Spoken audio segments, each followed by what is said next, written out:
Señor, hermanos, Dios les bendiga, bienvenidos todos.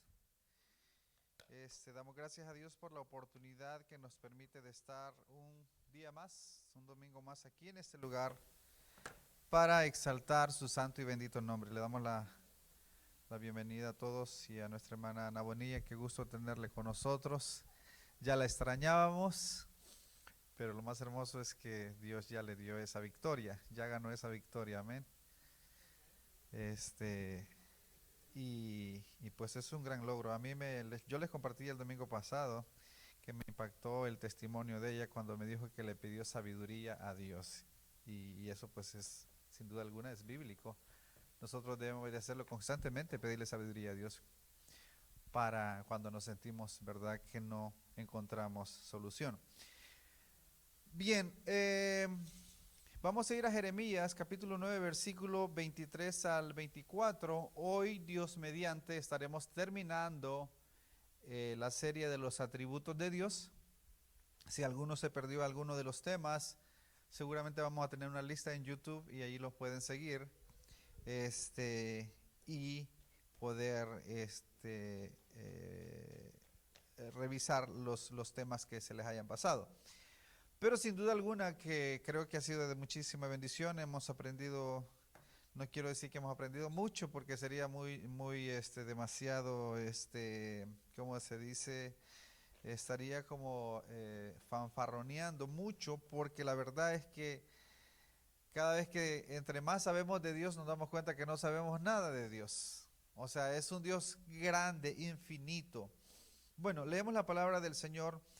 El encabezado que tiene este versículo en la Reina Valera 1960 dice: el conocimiento de Dios es la gloria del hombre. El conocimiento de Dios es la gloria del hombre. Dice así: en el nombre del Padre, del Hijo y del Espíritu Santo. Así dijo Jehová: no se alabe el sabio en su sabiduría, ni en su valentía se alabe el valiente, ni el rico se alabe en sus riquezas, mas alábese en esto el que hubiere de alabar, el que se hubiere de alabar, en entenderme y conocerme que yo soy Jehová, que hago misericordia, juicio y justicia en la tierra, porque estas cosas quiero, dice Jehová. Vamos a orar. Padre, te damos las gracias por la oportunidad, Dios mío, que nos permite de estar aquí en este lugar con salud. Gracias, Dios mío, por la vida, por el aire que respiramos. Gracias porque a ti te ha placido, Dios mío, que estemos con vida hasta el momento, hasta el día de hoy. Por tu gracia, por tu misericordia, por tu soberanía. Gracias, Padre Celestial, ponemos este tiempo en tus manos. Toma control de nuestra mente, de nuestro corazón. Ayúdame, Dios mío, úsame como un instrumento en tus manos. No permitas que salga palabra ociosa de mi boca, sino aquella que sea agradable a los oyentes y que pueda ser para tu honra y tu gloria, y que a través de mí, Dios mío, tu palabra puede llegar a mucha gente a través del internet y pueda hacer lo que tiene que hacer tu palabra, como dice tu palabra, que es como la lluvia que cae sobre la tierra y no volverá a ti vacía. Que así sea tu palabra. Gracias, Señor, en el nombre de Jesús. Amén y amén. Pueden sentarse, hermanos. Entonces, decíamos que hemos estado hablando sobre lo que es los atributos de Dios. Sin duda alguna nos hemos gozado mucho. Y como decía, sería muy pretencioso decir que hemos aprendido mucho, porque Dios es un Dios infinito. Es un Dios infinito. Entonces, eh, ¿cuántas veces nosotros, verdad, nos hemos gloriado de algún logro grande que hemos obtenido? Para empezar, quizás cuando llegamos a Estados Unidos nos sentíamos, verdad, contentos, un gran logro. O sea, Estados Unidos, que siempre oímos hablar en nuestros países, y sí lo es un verdad, este potencia y así. Pero cualquier otra cosa que se venga a su mente, algún logro que significa mucho para usted, nos hemos gloriado, nos hemos alegrado muchísimo en eso. Pero cuando nos topamos con este versículo, nos damos cuenta que que no, que pues sí tenemos que darle gracias a Dios por los logros que hemos tenido, ¿verdad? Porque sin duda alguna hay muchas cosas, porque por nuestra familia, ¿verdad? Por tantas cosas, pero pero si un día nos llegamos a alabar en una de esas cosas, estamos mal, porque donde la Biblia manda que debemos de alabarnos es en conocerle a Él, en buscarle a Él. Así que dice, así dijo Jehová, no se alabe el sabio en su sabiduría, ni en su valentía se alabe el valiente, ni el rico se alabe en sus riquezas, mas alábese en esto el que hubiere de alabarse, en entenderme y conocerme que yo soy Jehová, que hago misericordia, juicio y justicia en la tierra, porque estas cosas quiero, dice Jehová. Él es soberano. Entonces, eso es. También mencionábamos que habíamos encontrado en este libro o en esta serie una moraleja o una historia que se contó como en 1800 de alguien que se encuentra un reloj y ese reloj obviamente le indica que hubo un relojero. Eh, pero la pregunta es, ¿cómo será el carácter de ese relojero, de ese que hizo ese reloj? ¿Cómo será? ¿Será serio? ¿Será enojado? ¿Será alegre? ¿Será amable? ¿Será misericordioso? ¿Cómo será? Nunca lo sabríamos a menos que convivamos con él o haya un libro que hable acerca de él como era. De otro modo serían puras especulaciones. Lo mismo sucede con Dios, ¿verdad? Mucha gente tiene una idea de que Dios existe y eso es correcto porque tenemos la creación, tenemos la evidencia de la creación. Pero de ahí a que lo conozcan, a que conozcan su carácter, sus atributos, simplemente podrían ser muchas especulaciones. Por ejemplo, mucha gente, ¿verdad? Y eso es normal en todos los seres humanos, nos creemos buenas personas, de acuerdo al estándar de nosotros. Yo apenas hablaba ayer con una persona y le hacía ¿verdad? Lo que aprendimos en el ministerio de Living Water, ¿verdad? Cómo confrontar a una persona con los 10 mandamientos. Y efectivamente yo le decía a esta persona, ¿cómo estamos? ¿Va a la iglesia? ¿No va? Sí, sí, yo creo en Dios, sí, yo creo en Dios, sí, pero no se congrega, no me congrego. Entonces le digo, ¿usted se considera una buena persona? Sí, yo me considero una buena persona y exactamente, es normal, natural. Y le digo, bueno, pues vamos a ver si a través de los 10 mandamientos, solamente mencionándole 4 de los 10 mandamientos, a ver si usted mismo todavía se considera buena persona después de eso. Y así que ya le mencionamos y resulta que él mismo se calificó y se dio cuenta que está mal, porque todos estamos mal delante de Dios en ese sentido. Entonces necesitamos, de acuerdo al estándar de Dios, dice que no hay justo ni aún uno. No hay quien haga lo bueno, no hay quien busque a Dios, ni siquiera uno. No hay. Entonces, si no es la misericordia de Dios, entonces la única manera que nosotros podemos conocer a Dios es a través de su palabra y por medio del Espíritu Santo. Dice que Él, a quien Él quiere lo revela. A quien Él quiere lo revela. Él es soberano. Él es soberano. De otro modo, como diríamos, como dijimos, serían solamente especulaciones acerca de Dios. Porque de conocerlo, saber que existe es correcto, pero de conocerlo, o lo básico o los bordes de los caminos de Dios, como dicen Job, estarían lejos de eso. La naturaleza divina. En los estudios anteriores hemos revisado algunas de las maravillosas y hermosas perfecciones del carácter divino. De esta débil y defectuosa contemplación de sus atributos debería ser evidente para nosotros todo lo que Dios es. O sea, lo que está diciendo aquí, no le mencioné el tema es la contemplación de Dios. La contemplación de Dios. Lo que está diciendo aquí el escritor es que después de haber navegado un poquito por esto de los atributos de Dios, nos damos cuenta que es una pálida explicación lo que se puede decir o lo que se puede escribir, debido a que es un Dios infinito y tratar de entenderlo con una mente finita es una imposibilidad. Primero, un ser incomprensible y maravillados ante su infinita grandeza, ser constreñidos a adoptar las palabras de Zofar. Ojalá que nos aprendamos hoy quién era Zofar, este hombre. Estas palabras que dijo Zofar eran los 3 amigos de Job.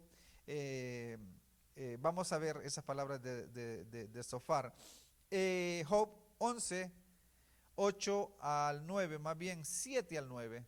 Ahí tenía yo del 8 al 9, pero más bien desde el 7 al 9. Job 11, 7 al 9 dice: ¿descubrirás tú los secretos de Dios? ¿Llegarás tú a la perfección del Todopoderoso? Hablando de las imperfecciones, de las perfecciones de Dios, ¿verdad? 8. Es más alta que los cielos. ¿Qué harás?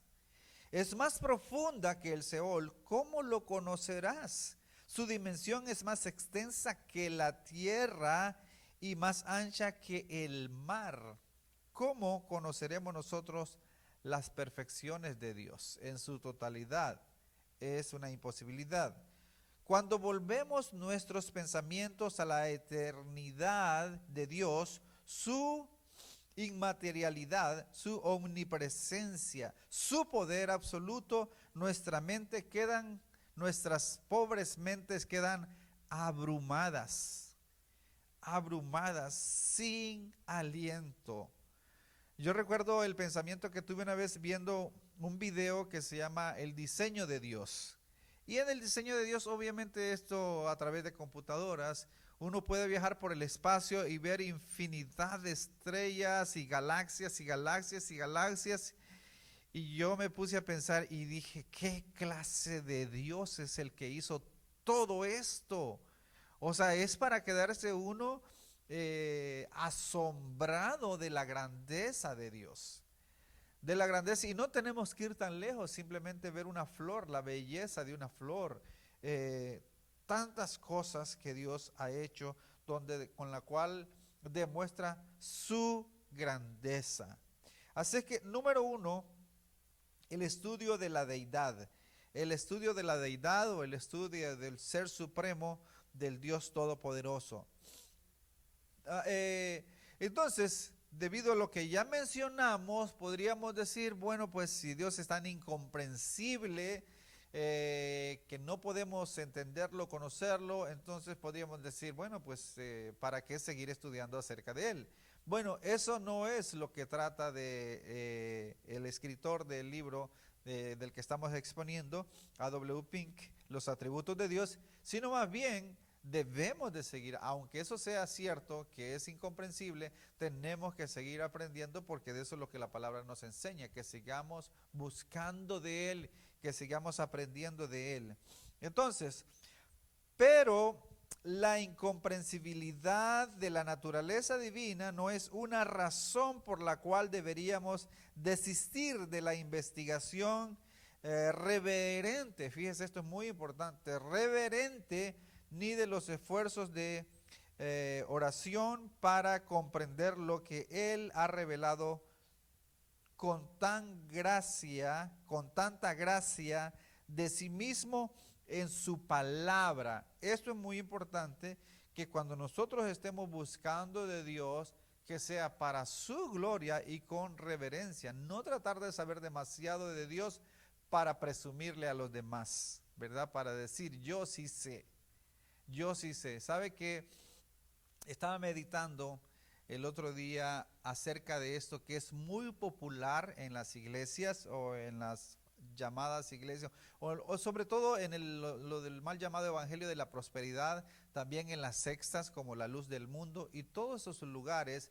Los líderes se miden por encima de los miembros, ellos se creen superiores a los miembros, ellos son los llamados de Jehová, el ungido de Jehová, el apóstol, el que Dios me habló y Dios me dijo, y cuando dicen Dios me habló y Dios me dijo, pues se están poniendo por encima de los demás. Pero el amado Pablo, que fue al tercer cielo y dice que vio cosas que no le fueron permitidas decir, que jamás han llegado al corazón del hombre, ni ojo no vio y no se le permitió decir. Él dice, miserable de mí, que lo que quiero hacer no lo hago, y lo que no quiero hacer, eso hago. O sea, Pablo se pone al nivel de todos los seres humanos que somos pecadores. Juan dice, si alguno dice que no comete pecado, es mentiroso, porque todos pecamos, reconoce.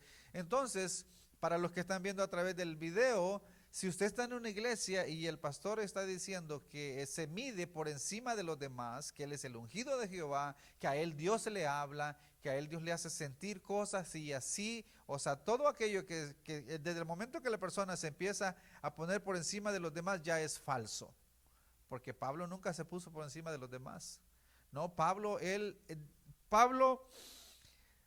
desnudaba su corazón y decía, miserable de mí, que lo que quiero hacer eso no hago y lo que no quiero hacer eso hago. Entonces estaba luchando con el pecado. Juan también, y todos luchaban con el pecado. Pero mucha gente hoy en día ya no, ellos ya están casi en el cielo ya, casi en el cielo. Entonces, y bueno, esa es una buena señal para que sepan los que están en una falsa iglesia. Si sus líderes se engrandecen así, ¿verdad? Es que están en una falsa iglesia. Entonces, habiendo hablado de ese, ¿cómo se dice? Paréntesis, seguimos. Debido a que no podemos adquirir el conocimiento perfecto, sería una locura decir que, por lo tanto, no haremos ningún esfuerzo para comprender a Dios. Bien se ha dicho que, vamos a citar al príncipe de los predicadores, Carlos Spurgeon.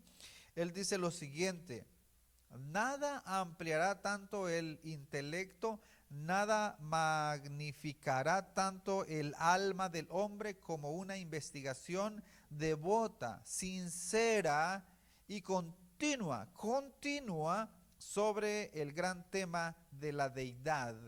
El estudio más excelente para expandir el alma es la ciencia de Cristo y del crucificado, y el conocimiento de la divinidad en la gloriosa Trinidad. O sea, ahí tenemos otro ejemplo más cuando se nos toca hablar o defender el tema de la Trinidad. Yo hablaba con una persona hace como 2 semanas aproximadamente acerca de esto. Él es unitario y cuando nos preguntan, o sea, no se puede negar la Trinidad desde Génesis hasta el Apocalipsis, está ahí. Claro que la palabra Trinidad no existe, tampoco, o sea, no se puede negar que Dios es 3 en 1, 3 personas con un solo propósito y al mismo tiempo un solo Dios. Entonces es algo que no se puede explicar, y no tenemos que tratar de poner ejemplos y cosas así porque caemos en herejías. Simplemente en Dios es un Dios trino y así lo enseña la palabra y así es, ¿verdad? Y está implícito en toda la escritura, Entonces negarlo es meterse en problemas. Citemos un poco más de este príncipe de los predicadores. Él sigue diciendo, otra cita más de Carlos Spurgeon.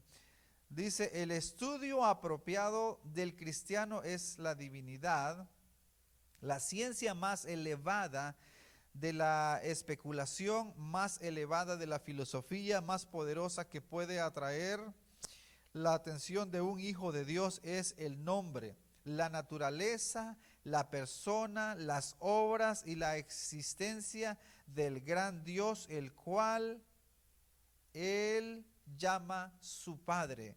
El cristiano llama a Dios su Padre. Sigue la cita.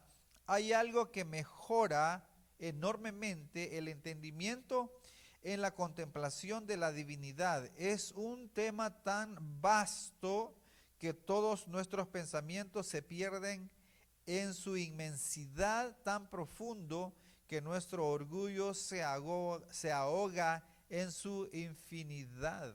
O sea, cuando hacemos énfasis de la grandeza de Dios, entonces nos damos cuenta lo miserables que somos nosotros, lo nada que somos, cuando el orgullo, cuando el ego quiere engrandecerse, y estamos en este tema de la grandeza de Dios, o también cuando eh, contrastamos la eternidad de Dios con nuestra vida pasajera en esta tierra, decimos, llegamos a la conclusión de que no tiene sentido andar peleando con la gente y tratar de querer tener la razón y aquí y allá y echarse de enemigo a todo el mundo, porque tarde que temprano un día alguien estará ahí enfrente y ese pudiera ser cualquiera de nosotros, entonces no tiene caso. La verdad, la Biblia dice, en cuanto a dependa de vosotros, seguid la paz con todos. En cuanto a dependa de vosotros, seguid la paz con todos. Hay ocasiones que no se va a poder, pero que no sea por culpa de nosotros, ¿verdad? Entonces, seguid la paz con todos los hombres. Sigue la cita. Hay otros temas que podemos contemplar y abordar en ellos. Sentimos una especie de satisfacción personal y continuamos por nosotros mismos con el siguiente pensamiento: miren qué sabio soy.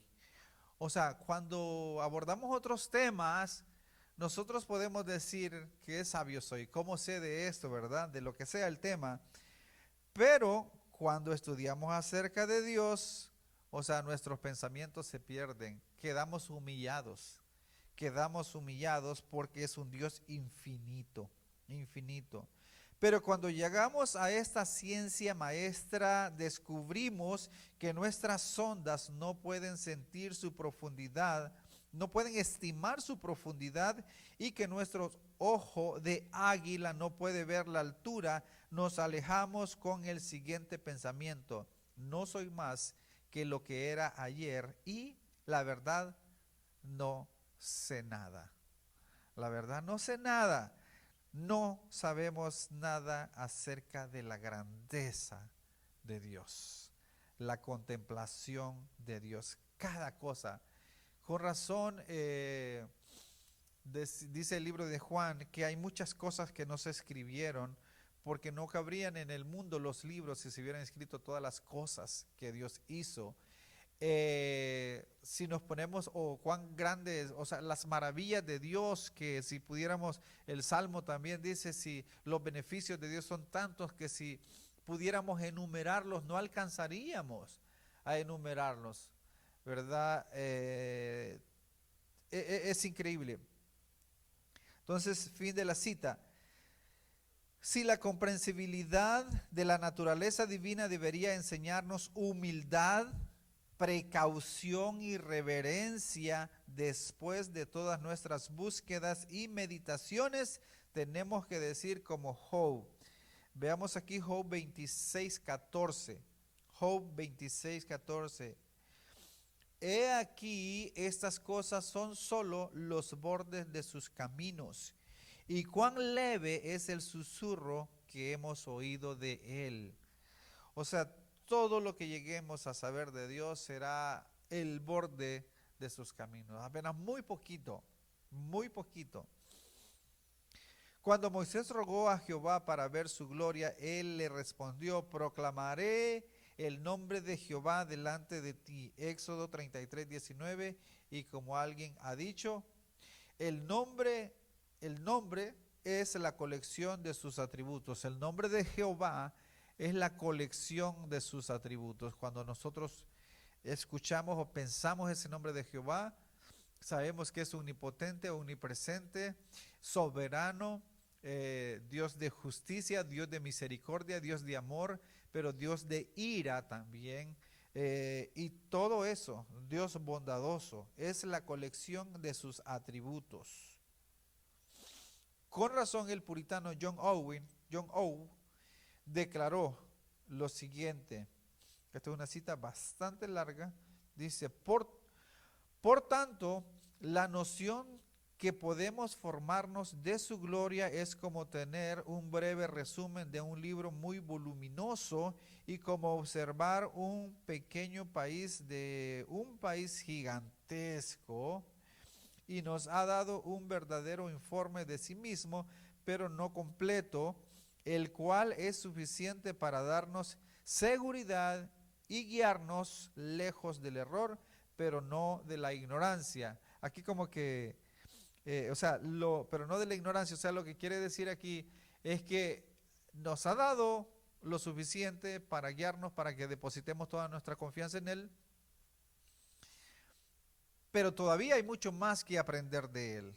Todavía hay mucho más, o sea, en cierto sentido todavía somos ignorantes, por mucho que lleguemos a aprender de Dios, todavía seremos ignorantes acerca de Dios. Pero lo que nos ha dado a conocer en su palabra es suficiente para guiarnos y depositar nuestra confianza en Él. Podemos aplicar nuestras mentes en contemplar las diversas perfecciones por las cuales Él, bendito Dios, nos descubre su ser, y en nuestros pensamientos podemos atribuirlas todas a Él, aunque todavía no tenemos sino conceptos bajos y defectuosos de cada una de estas perfecciones. O sea, hablar de Dios, hablar de Cristo, hablar del Espíritu Santo son temas demasiado grandes, que es difícil, pero la palabra del Señor o el Espíritu Santo nos ayuda. Sin embargo, en la medida en que nuestra comprensión pueda corresponder con el descubrimiento que Él nos brinda de sus varias excelencias, tendremos una visión correcta de su gloria. Una de las cosas, ¿verdad?, que nos enseña a través de la palabra es la condición del ser humano, de lo que nosotros somos delante de Dios. Y llegamos a la conclusión que no somos lo que nosotros pensamos de nosotros mismos, que no es importante lo que nosotros pensamos acerca de nosotros mismos, es importante lo que Dios piensa acerca de nosotros. Dice que muchos me dirán en aquel día, Señor, Señor, o sea, predicamos en tu nombre, hablamos en tu nombre, o sea, nosotros te conocemos, te conocimos, debes de saber eso. Y Él les dirá, yo no sé quiénes son ustedes, nunca los conocí, ¿verdad? Entonces la gente puede alardear de que conoce a Dios, pero de allí a que Dios lo conozca es otra cosa, es otra cosa.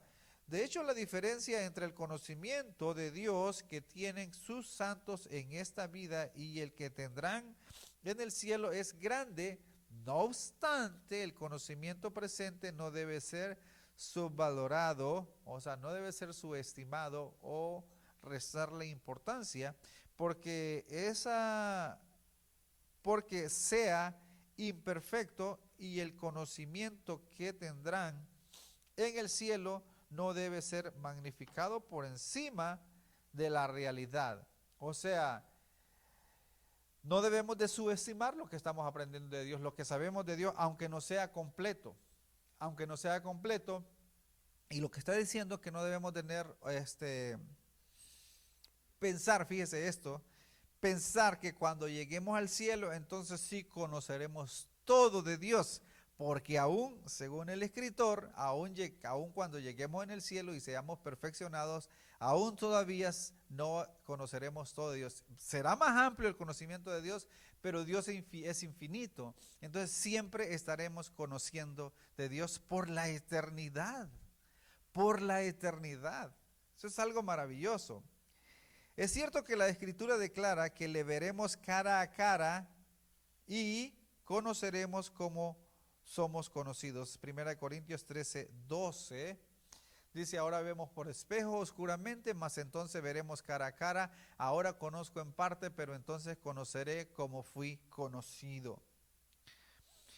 Pero inferir de esto que entonces conoceremos a Dios tan completamente como Él nos conoce a nosotros es ser engañados por el simple sonido de las palabras y no tener en cuenta la restricción de ese conocimiento, debido a que somos seres finitos. Somos seres finitos ante un Dios infinito. Hay una gran diferencia entre que los santos sean glorificados y que sean hechos divinos. En su estado glorificado, los cristianos seguirán siendo criaturas finitas y por lo tanto nunca podrán comprender completamente al Dios infinito. Dice John Dick lo siguiente: los santos en el cielo verán a Dios con el ojo de la mente, porque Él siempre será invisible para el ojo corporal.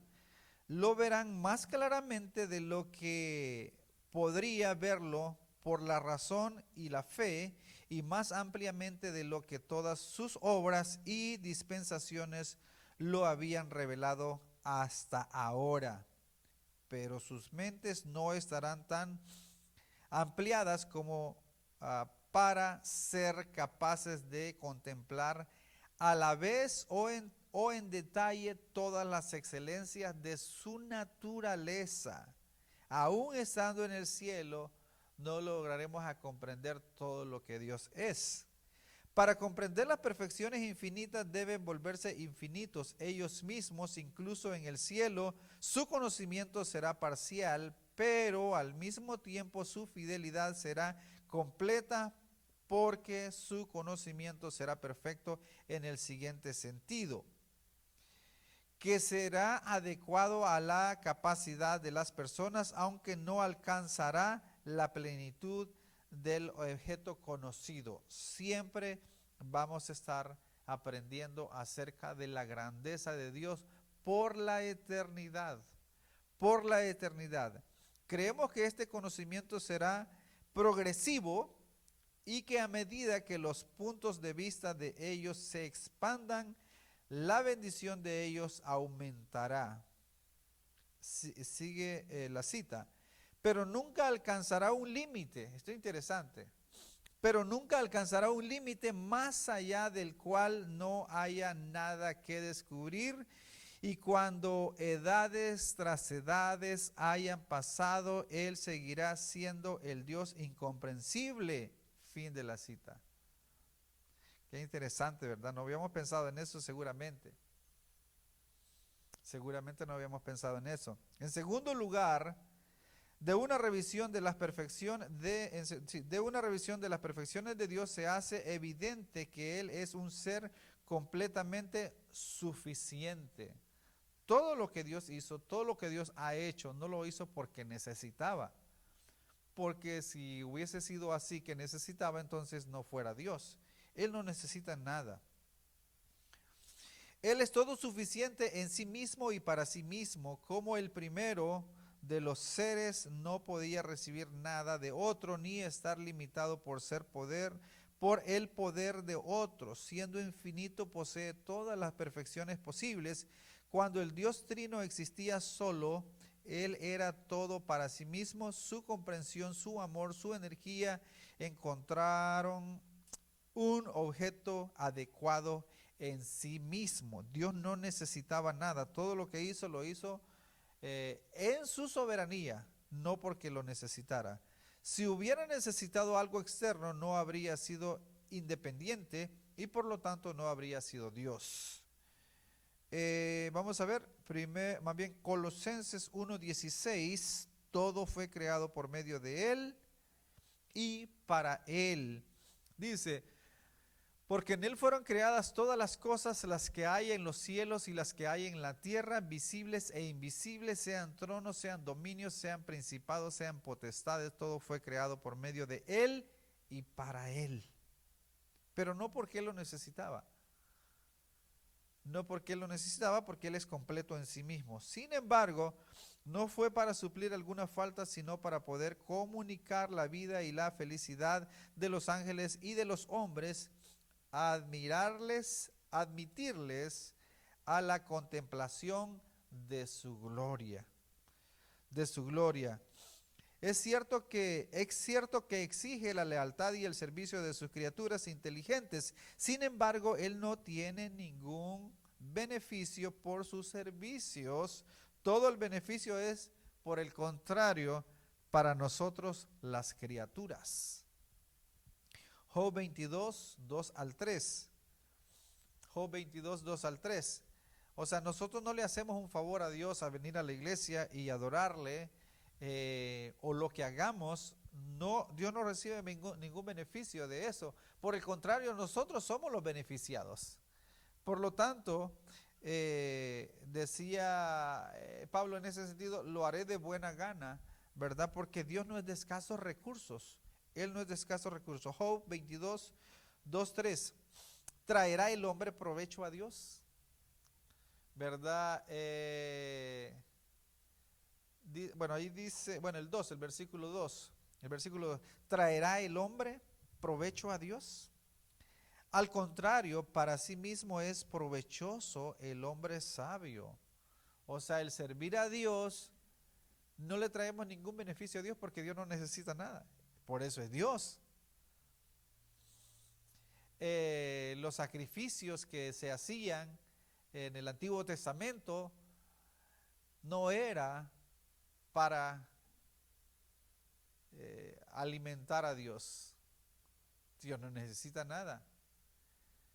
Hay una canción que dice que Dios no rechaza oración y que la oración es alimento. Eso está fuera de contexto, está fuera de la Biblia. Porque eso, o sea, los dioses paganos, la gente les ofrece comida, les ofrece alimento o les ofrece oraciones, y esa es una que se utiliza. Pero Dios no necesita alimento, Dios no necesita nada de nosotros, ni la adoración, ni la alabanza, ni la reverencia. Y los beneficiados en todo caso somos nosotros, somos nosotros. ¿Traerá el hombre provecho a Dios? Al contrario, para sí mismo es provechoso el hombre sabio. ¿Tiene contentamiento el omnipotente en que tú seas justificado? ¿Le falta a Dios que alguien le mencione santo, santo, santo? No, Él tiene millones y millones de ángeles que le dicen santo, santo, y Él los creó. Y si Él no los hubiese creado, tampoco necesitara, porque Él es completo en sí mismo. Nuevamente, versículo 3, ¿tiene contentamiento el omnipotente en que sea justificado o provecho de que tú hagas perfectos tus caminos? ¿Se beneficia a Dios de que la gente mejore sus pensamientos, arregle su vida? No, pero es provechoso para la persona. Es provechoso para la persona. Él hace uso de medios, de instrumentos para lograr sus fines, pero no por una deficiencia, no es algo que él necesite, una deficiencia de poder, sino a menudo para mostrar de manera más sorprendente su poder a través de las debilidades, a través de la debilidad de los instrumentos, como por ejemplo usa, como dice, vasos de barro, ¿verdad? Somos vasos de barro delante de él. ¿Qué es un vaso de barro? La materia más corriente, más débil, más frágil, ¿verdad? Menos atractiva. Y no es porque Dios. Nosotros, por ejemplo, cuando hacemos cosas, los hacemos porque necesitamos, trabajamos porque necesitamos. Pero Dios todo lo que ha hecho no lo ha hecho porque necesitaba. Vamos a ver, número 2, encabezado número 2, su tierna misericordia es mejor que la vida. Su tierna misericordia es mejor que la vida. La suficiencia total de Dios lo hace ser el objeto supremo que siempre se debe de buscar. Él es el objeto supremo que siempre se debe de buscar. Isaías 55, 6 y 7. Buscad a Jehová mientras puede ser hallado. Llamadle en tanto que está cercano. Deje el impío su camino y el hombre inicuo sus pensamientos y vuélvase a Jehová, el cual tendrá de él misericordia, al Dios vuestro, el cual será amplio en perdonarle. Porque Dios necesita que se le busque, porque Dios necesita que la persona deje el impío su camino. No, no porque Él necesita, sino por el bien del impío, por el bien del pecador, por el bien del pecador. Entonces les mencionaba que una de las cosas que me gusta de lo que se conoce como la doctrina reformada o el calvinismo, si se le quiere llamar, son etiquetas que tienen. Todo eso está en la Biblia. Mucha gente, ya sé que lo hemos dicho, que tienen un mal concepto, pero es un prejuicios que se tiene. O sea, en esa doctrina, por ejemplo, reformada, se reconoce la grandeza, la soberanía, el señorío de Dios, y no se le enseña a la gente que le tiene que dar órdenes a Dios y decirle haz esto, haz aquello, haz lo otro, y no me tienes que decir que no. O sea, no, por favor, eso no es así. Eso no es así. Entonces Dios no necesita nada de nosotros. Deje el impío su camino y el hombre inicuo sus pensamientos y vuelvas a Jehová, el cual tendrá de él misericordia, al Dios nuestro, el cual será amplio en perdonarle. Así es que,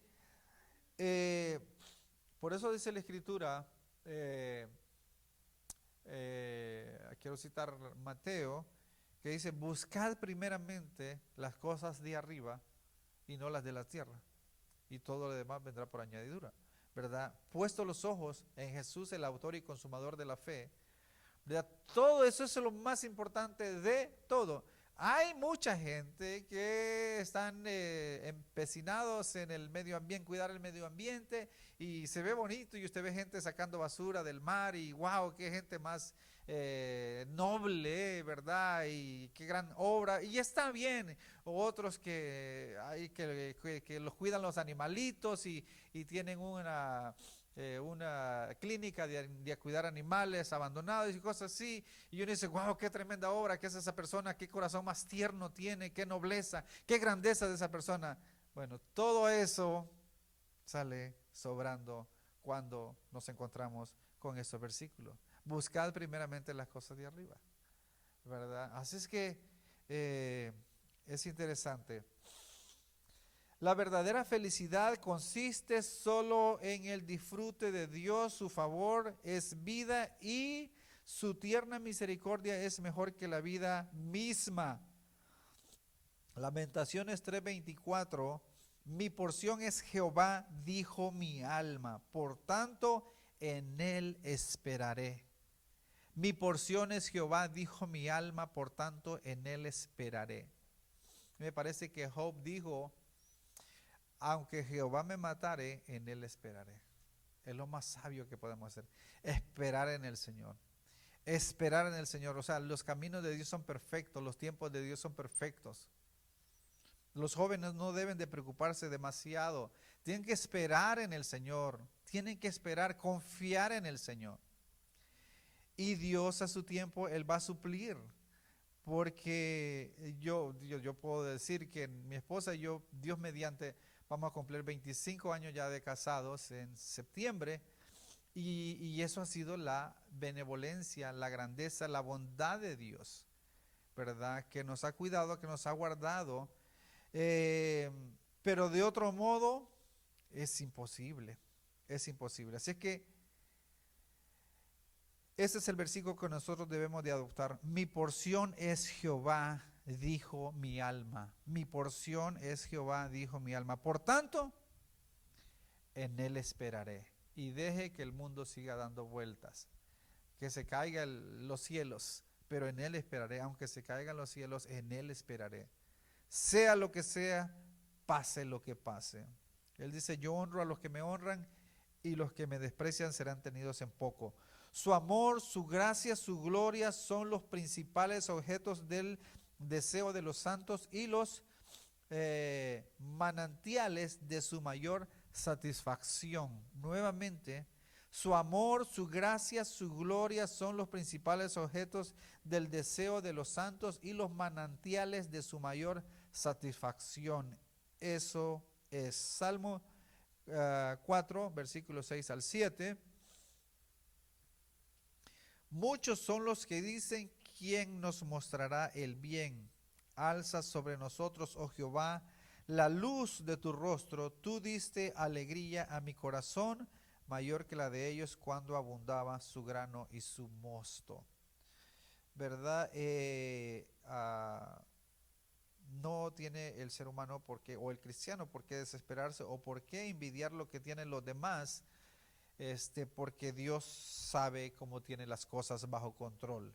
Sí, el cristiano cuando está en su sano juicio puede decir lo que dice Habacuc 3, 17 y 18. Les mencionaba que aprendí del pastor eh, Charles Stanley, ¿verdad? Que las desilusiones son indispensables, pero el desánimo es opcional basado en este texto, basado en este versículo. Las desilusiones son indispensables, pero el desánimo es opcional. Usted decide si se quiere desanimar o no. Entonces dice el profeta, aunque la higuera no florezca, ni en las vides haya fruto, aunque falte el producto del olivo, y los labrados no den mantenimiento, y las ovejas sean quitadas de la majada, y no hayan vacas en los corrales. 18. Con todo, yo me alegraré en Jehová y me gozaré en el Dios de mi salvación. Sea lo que sea, pase lo que pase, se levante la tercera guerra mundial, sea lo que sea, tenemos que confiar en Dios. Cuando parece que todo el mundo, todo el país esté en contra de usted, sea lo que sea, aún el salmista decía, aunque un ejército acampe contra mí, aunque contra mí se levante guerra, no temerá mi corazón, ¿verdad? Aunque ande en valle de sombra de muerte, no temeré mal alguno, porque tú estarás conmigo, tu vara y tu callado me infundirán aliento. Yo les decía que en ocasiones, yo quiero ver 2, 3 experiencias en El Salvador de que me tocó andar en lo oscuro, quizás a los 14, 15 años de noche. Y a uno en los pueblos siempre le cuentan cuentos feos de miedo, de espíritus. Entonces, creo que en 3 ocasiones, para ser exacto, solo caminar en lo oscuro, ya sea a las 11 de la noche, pasar por ríos en el monte, o a las 4 de la mañana, y cosas así a las 10 de la noche, y uno pasa en lugares donde hubo muertos, han matado, hay cruces ahí, da miedo, da miedo. Entonces, mi única fortaleza o lo que yo pude hacer eso, aún ignorando mucho de las escrituras, es ponerme en las manos de Dios, ponerme en las manos de Dios. Y gracias a Dios sobreviví, porque se puede morir uno de un susto, ¿verdad? De miedo. Y gracias a Dios sobreviví, o sea, confiar en Dios. Y hay tantos salmos, ¿verdad? Que, que nos motivan a eso. Alzaré mis ojos a los montes, o sea, ¿de dónde? O sea, mi socorro viene de los montes, o mi esperanza está en los montes. Más bien la gente tenía la costumbre de adorar a sus dioses en los montes, ¿verdad? De ofrecer sacrificios a sus dioses en los montes. Y luego dice él, no, mi socorro viene de Jehová, que hizo los cielos y la tierra, no está en los montes. Así es que él de allá viene mi socorro. Entonces, nosotros, no importa la circunstancia, aunque ande en valle de sombra de muerte, no temeré, ¿verdad? Confiar en él. Si el cristiano, bueno, ya leímos Habacuc 3, 17 al 18. Bueno, sea lo que sea, pase lo que pase, vamos a confiar en Jehová. El contexto del profeta Habacuc es que ya el pueblo de Israel serían llevados cautivos, o ya habían sido cautivos, o ya habían sido llevados cautivos a Babilonia.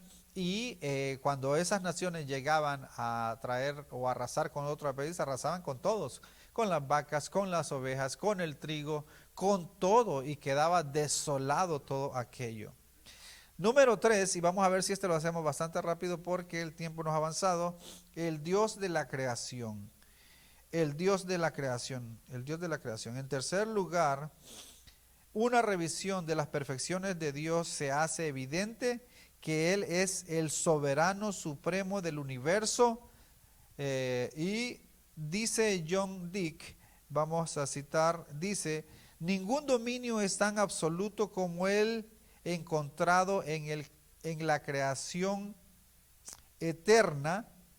Quien pudo no haber hecho nada, tenía el derecho de hacer todas las cosas según como a él le placiera hacerlos.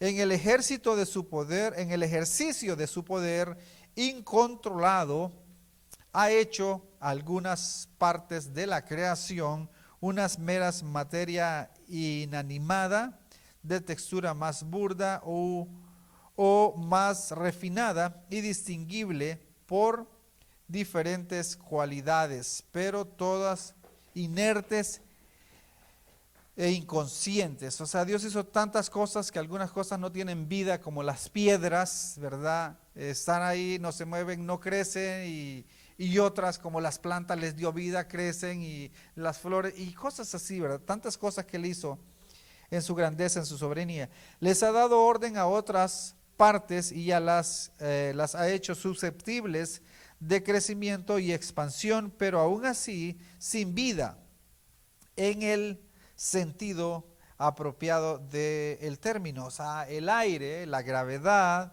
está ahí. A otros les ha dado no solo orden, sino existencia consistente, órganos de los sentidos y fuerza motriz propia. A esto ha agregado en el caso del hombre el don de la razón y el espíritu inmortal, mediante el cual se une a un orden superior de seres que se ubican en las regiones superiores.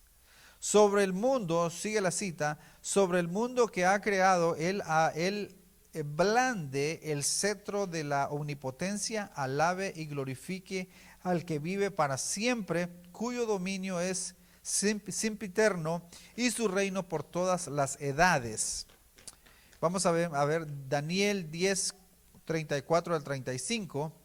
Y todos los habitantes de la tierra son considerados como nada, y Él hace según su voluntad en el ejército del cielo y en los habitantes de la tierra, y no hay quien detenga su mano y le diga, ¿qué haces? Fin de la cita.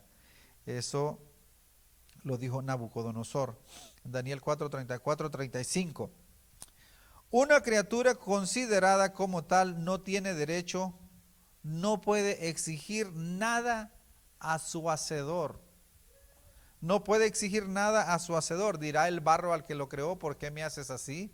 ¿Por qué me has hecho así? Imposible.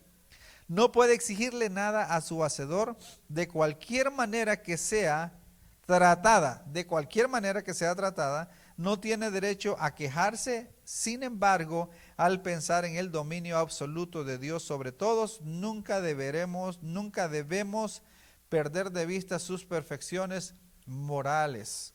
Sus perfecciones morales. Dios es justo y bueno y siempre hace lo correcto. Sin embargo, ejerce su soberanía según su suprema y justa voluntad. Y justa voluntad. Nosotros no le podemos decir a Dios qué hacer o enojarnos por lo que Él hace. No, Él hace como bien le parece. Y de todos modos debemos de glorificar su nombre. Él asigna a cada criatura su lugar según como le parezca bien delante de sus propios ojos. Él ordena las variadas circunstancias de cada uno según su propio consejo, según sus propios consejos. Él moldea cada vasija de acuerdo a su propia determinación, libre de influencias. Él tiene misericordia de quien quiere y a quien quiere endurece. Él endurece a quien quiere. Ya estamos terminando. Donde quiera que estemos, su ojo está sobre nosotros. Quien quiera que seamos, nuestra vida y todo está a su disposición. Para el cristiano es un tierno padre. Para el cristiano Él es un tierno padre. Para el pecador rebelde, Él seguirá siendo fuego consumidor. Terminamos con esta cita, primera de Timoteo 1:17. 1:17. Por tanto, al Rey de los siglos, inmortal e invisible, al único y sabio Dios, sea honor, la gloria por los siglos de los siglos. Amén. Amén. Vamos a dar gracias a Dios.